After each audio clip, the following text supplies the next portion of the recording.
Hello and welcome back. If this is your first time tuning in, then welcome to 60 Second Tech, where I teach you tips and tricks on how to enhance your digital literacy in only 60 seconds or less.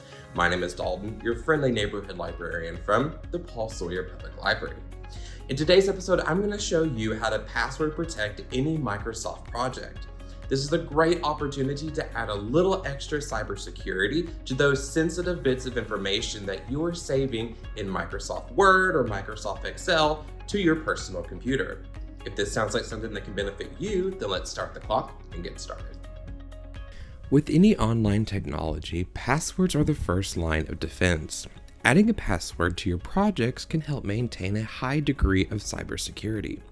For this example, I'm going to demonstrate using Word. If you are creating on another Microsoft application, the same steps should apply. Once finished drafting your project, locate the File tab at the top left-hand side of the ribbon menu.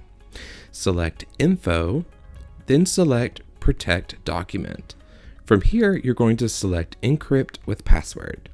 Now you can create a unique password that will be required before gaining access after closing the document. To demonstrate using another Microsoft application, such as Excel, follow these same steps: File, Info, Protect Workbook, Encrypt with Password.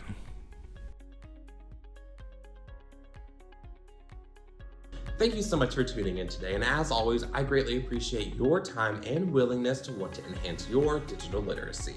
My name is Dalton, and until next time, I'll see you later.